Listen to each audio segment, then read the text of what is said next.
अभी सिविल में 2 बोर्ड चल रहे हैं और असिस्टेंट प्रोफेसर में 2 बोर्ड चल दो रहे बोर्ड, एक तो कोसी सर का हो गया और एक और हैं। मेरे क्वेश्चंस तो मेनली मेरे मंडला डिस्ट्रिक्ट से थे बिकॉज वो आपका स्ट्रॉन्ग क्या है वैसे प्री और मेंस और इंटरव्यू तीनों में से क्या देना से लगता है मेरे एक्सपीरियंस से तो ये मैं कुछ नहीं कह सकती।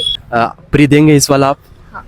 ठीक है, तो अभी टाइम कम बचा हुआ है, अभी इतने कम टाइम में कैसे आप अच्छे से तैयारी कर सकते हैं? एमपीपीएससी में नेगेटिव मार्किंग को लेकर भी कई बातें होती रहती है कि नेगेटिव मार्किंग होना चाहिए, आप क्या सोचते हैं? बिल्कुल होनी चाहिए नेगेटिव मार्किंग, मैं इसके समर्थन में हूँ। नेगेटिव मार्किंग से क्या होता है कि इस बार की पोस्ट को देखते हुए क्या माइंडसेट है आपको, क्योंकि प्रोटेस्ट हुआ था फिर भी जो सोचा था उसके अपोजिट ही हुआ है? हाँ ये बात तो है, तो फिर भी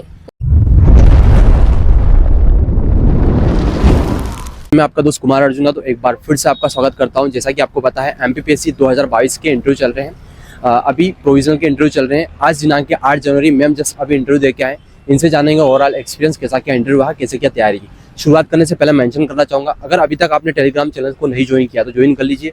जो भी लोग टेस्ट सीरीज ज्वाइन नहीं कर पाते हैं प्री के लिए, क्योंकि आपको पता है 16 फरवरी को फ्री होने वाला है, तो उसके लिए मैं टेस्ट वहाँ पे फ्री ऑफ कॉस्ट डाल रहा हूँ, तो ज्वाइन नहीं किया तो जल्दी से ज्वाइन करिए। चलिए हम शुरुआत करते हैं बिना देरी के। सबसे पहले मैम अपने बारे में बता दीजिए। मेरा नाम ओजस्वी साहू है और मैं मंडला डिस्ट्रिक्ट से हूँ और ये मेरा पहला साक्षात्कार है। ओके, पहला साक्षात्कार है। बोर्ड कौन सा था आपका आज? कोष्टी सर का बोर्ड कोसी था। सर का। जी, कितने बोर्ड चल रहे हैं अभी? अभी सिविल में 2 बोर्ड चल रहे हैं और असिस्टेंट प्रोफेसर में 2 बोर्ड चल दो रहे बोर्ड, एक तो कोसी सर का हो गया और एक और हैं। एक शर्मा सर का बोर्ड। शर्मा सर का। ओके, बाकी एबीआई का चल रहा है तो उसी में है। ठीक है, पर डे अभी कितने कैंडिडेट बुला रहे हैं? 17 एक बोर्ड में है। एक बोर्ड में। हाँ जी। मतलब 35 के आसपास। जी।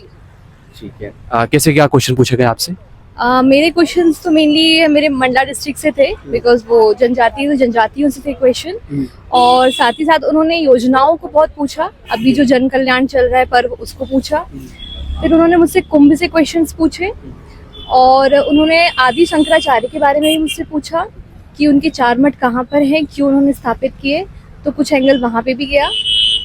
फिर साथ में उन्होंने रानी दुर्गावती के बारे में मुझसे पूछा क्योंकि मेरी जो यूनिवर्सिटी है वो आरडीवीवी है, और रानी अवंतीबाई के बारे में भी मुझसे पूछा। और अभी हम 500वीं जयंती बनाई गई है उससे संबंधित भी उन्होंने क्वेश्चंस पूछे। तो ओवरऑल मेरे डेफ से रिलेटेड ज्यादा क्वेश्चंस थे।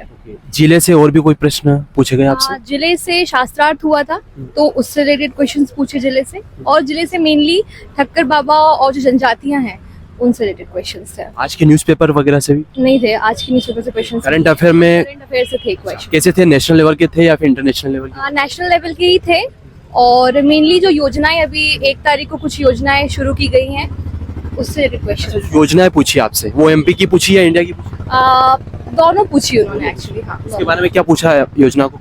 जो भी जन कल्याण पर्व चल रहा है तो उसमें कितने स्टेक होल्डर्स हैं और हर एक स्टेक होल्डर की एक योजना आपको बतानी है, ऐसा था। आपका ग्रेजुएशन किस सिस्टम में हुआ है और उससे भी संबंधित कोई प्रश्न? ग्रेजुएशन तो मेरा बीएससी है बायोलॉजी, बट उससे कोई क्वेश्चन नहीं पूछा। मास्टर डिग्री वगैरह भी? नहीं, मेरा बीएड है बट उससे भी कोई क्वेश्चन नहीं था। नहीं। ओके, फैमिली बैकग्राउंड से या फिर आपसे कोई प्रश्न ऐसा हुआ कि आपके नाम से संबंधित हुआ? नहीं, ऐसा कोई। बाकी मेंबर वगैरह कोई क्वेश्चन ध्यान आ रहा है आपको? कुंभ से था उनका क्वेश्चन, और हाँ अभी महाकाल लोक में जो भी टूरिज्म बढ़ा तो कितने टूरिस्ट आए ये उन्होंने पूछा था, कितने % टूरिज्म बढ़ा है ये पूछा था उन्होंने, और टूरिज्म का क्या प्रभाव पड़ता है, पॉजिटिव नेगेटिव दोनों बताइए, इस पे क्वेश्चन था। अच्छा, आपका स्ट्रॉन्ग क्या है वैसे प्री और मेंस और इंटरव्यू तीनों में से क्या देना से लगता है आपको? मेरे एक्सपीरियंस से तो ये मैं कुछ नहीं कह सकती, पर हाँ मैं सब में कोशिश कर रही हूँ। प्री देंगे इस वाला आप? हाँ। ठीक है, तो अभी टाइम कम बचा हुआ है, मैं इसलिए प्री के बारे में पूछा हूँ क्योंकि टाइम कम बचा है। बहुत सारों ने तैयारी स्टार्ट कर रहे हैं और कुछ लोग अभी कर रहे हैं, तो अभी इतने कम टाइम में कैसे आप अच्छे से तैयारी कर सकते हैं? मैं तो ये बोलूंगी कि आपके जो बेसिक्स हैं आप उस पर स्टिक कीजिए और रिविजन्स पे ध्यान दीजिए। कुछ नया ज़्यादा, किसी नए पे ज़्यादा मत जाइए, जो आपके सोर्सेज है उसको ही फॉलो कीजिए, उसका ही रिवीजन कीजिए, बस यही आपको निकाल सकता है। बेसिक क्वेश्चंस को गलत नहीं करना है मेनली। अच्छा, एमपीपीएससी में नेगेटिव मार्किंग को लेकर भी कई बातें होती रहती है कि नेगेटिव मार्किंग होना चाहिए, आप क्या सोचते हैं? बिल्कुल होनी चाहिए नेगेटिव मार्किंग, मैं इसके समर्थन में हूँ। नेगेटिव मार्किंग से क्या होता है कि एक ट्रू कैंडिडेट आता है, तुक्के की वहाँ पे कहीं पे कोई गुंजाइश नहीं रहती है। अगर आपने सच में मेहनत की, सच में पढ़ाई की है तो आपका सिलेक्शन होता है। तो आई थिंक ये अच्छी चीज़ है नेगेटिव मार्किंग होना। इस बार की पोस्ट को देखते हुए क्या माइंडसेट है आपको, क्योंकि प्रोटेस्ट हुआ था फिर भी जो सोचा था उसके अपोजिट ही हुआ है? हाँ ये बात तो है, तो फिर भी पोस्ट हैं, 158 पोस्ट हैं, फिर भी लास्ट टाइम से ज़्यादा है। तो लास्ट टाइम भी मैंने मेहनत की थी, जितनी पोस्ट थी 158 इस बार भी, तो मैं इस बार भी मेहनत करूँगी। अच्छा, इसके साथ में पीएससी के साथ में मल्टीपल एग्जाम को भी ट्राई करना चाहिए या नहीं करना चाहिए आपके हिसाब से, और अगर आपने किया है तो बताएं। डिपेंड करता है आपकी स्ट्रीम क्या है, आपके इंटरेस्ट क्या है। अगर किसी को इंटरेस्ट है मैथ्स रीजनिंग वगैरह में तो वो बिल्कुल कर सकते हैं। अगर आपकी स्ट्रीम ऐसी कोई है जिसमें आप मल्टीपल एग्जाम दे सकते हैं, आप उसके लिए क्वालिफाई कर सकते हैं, आप उसके लिए एलिजिबल हैं, तो बिल्कुल कीजिए। तो मैं तो चाहती हूँ अगर आप हैं तो कर सकते हैं, कोई इशू नहीं।